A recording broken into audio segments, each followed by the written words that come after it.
Reardon did not believe that the bill would pass. He was incapable of believing it.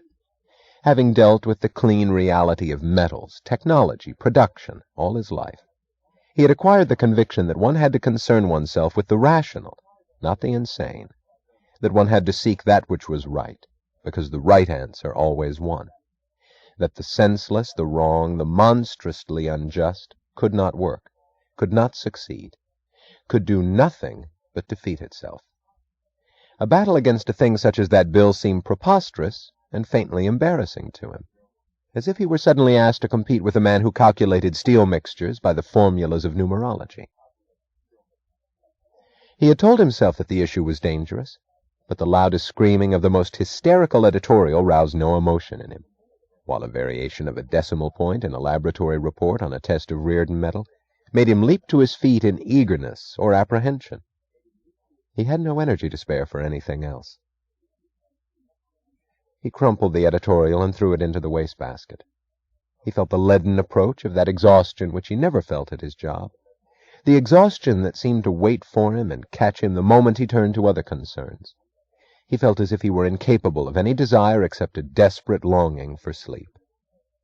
He told himself that he had to attend the party, that his family had the right to demand it of him, that he had to learn to like their kind of pleasure, for their sake, not his own.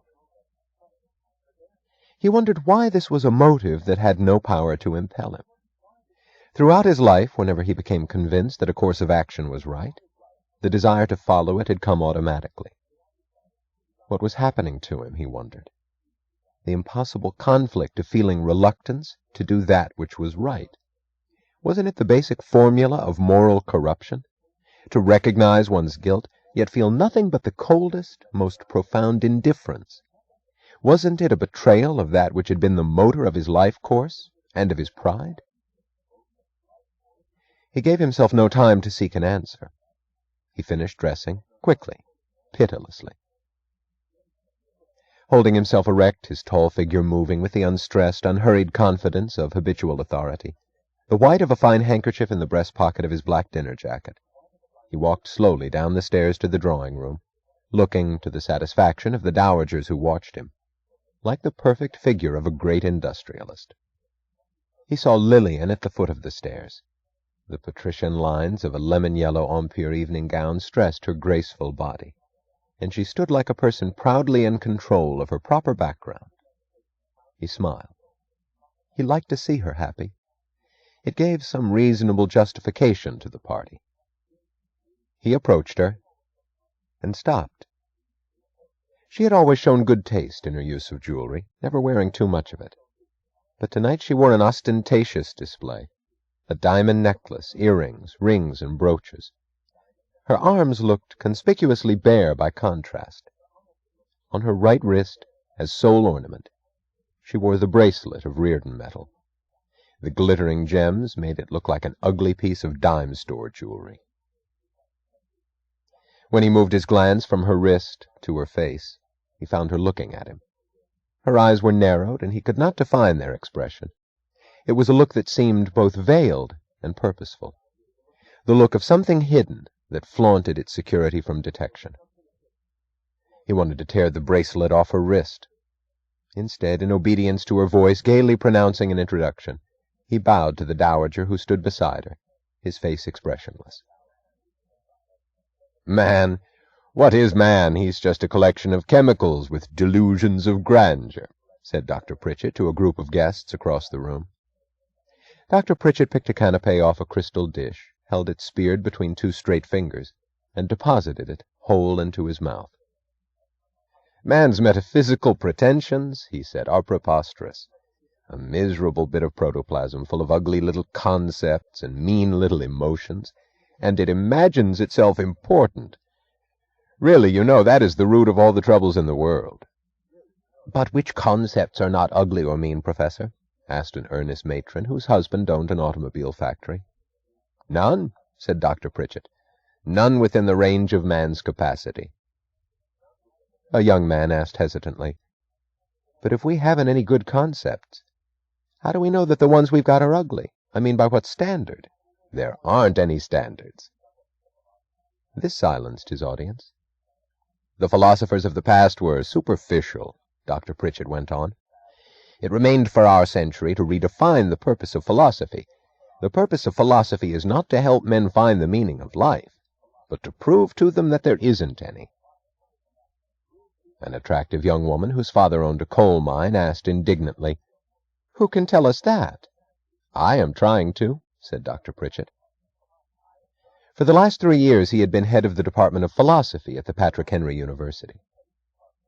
Lillian Reardon approached, her jewels glittering under the lights. The expression on her face was held to the soft hint of a smile, set and faintly suggested like the waves of her hair. "It is this insistence of man upon meaning that makes him so difficult," said Dr. Pritchett. "Once he realizes that he is of no importance whatever in the vast scheme of the universe, that no possible significance can be attached to his activities, that it does not matter whether he lives or dies, he will become much more tractable." He shrugged and reached for another canapé. A businessman said uneasily, "What I asked you about, Professor, was what you thought about the Equalization of Opportunity Bill." "Oh, that," said Dr. Pritchett. "But I believe I made it clear that I am in favor of it, because I'm in favor of a free economy. A free economy cannot exist without competition. Therefore, men must be forced to compete. Therefore, we must control men in order to force them to be free." "But look, isn't that sort of a contradiction?" "Not in the higher philosophical sense. You must learn to see beyond the static definitions of old-fashioned thinking. Nothing is static in the universe. Everything is fluid. But it stands to reason that if reason, my dear fellow, is the most naive of all superstitions, that, at least, has been generally conceded in our age. But I don't quite understand how we can... You suffer from the popular delusion of believing that things can be understood. You do not grasp the fact that the universe is a solid contradiction." "A contradiction of what?" asked the matron. "Of itself." How's that?" "My dear madam, the duty of thinkers is not to explain, but to demonstrate that nothing can be explained." "Yes, of course. Only the purpose of philosophy is not to seek knowledge, but to prove that knowledge is impossible to man." "But when we prove it," asked the young woman, "what's going to be left?" "Instinct," said Dr. Pritchett reverently. At the other end of the room a group was listening to Balfe Eubank. He sat upright on the edge of an armchair in order to counteract the appearance of his face and figure, which had a tendency to spread if relaxed. "The literature of the past," said Balfe Eubank, "was a shallow fraud. It whitewashed life in order to please the money tycoons whom it served. Morality, free will, achievement, happy endings, and man as some sort of heroic being. All that stuff is laughable to us. Our age has given depth to literature for the first time, by exposing the real essence of life." A very young girl in a white evening gown asked timidly, "What is the real essence of life, Mr. Eubank?" "Suffering," said Balfe Eubank. "Defeat and suffering." But why? People are happy, sometimes, aren't they?" "That is a delusion of those whose emotions are superficial." The girl blushed. A wealthy woman who had inherited an oil refinery asked guiltily, "What should we do to raise the people's literary taste, Mr. Eubank?" "That is a great social problem," said Balfe Eubank. He was described as the literary leader of the age, but had never written a book that sold more than 3,000 copies. Personally, I believe that an equalization of opportunity bill applying to literature would be the solution. "Oh, do you approve of that bill for industry? I'm not sure I know what to think of it." "Certainly, I approve of it. Our culture is sunk into a bog of materialism. Men have lost all spiritual values in their pursuit of material production and technological trickery. They're too comfortable. They will return to a nobler life if we teach them to bear privations, so we ought to place a limit upon their material greed." "I hadn't thought of it that way," said the woman apologetically. "But how are you going to work an equalization of opportunity bill for literature, Ralph?" asked Mort Liddy. "That's a new one on me." "My name is Balfe," said Eubank angrily.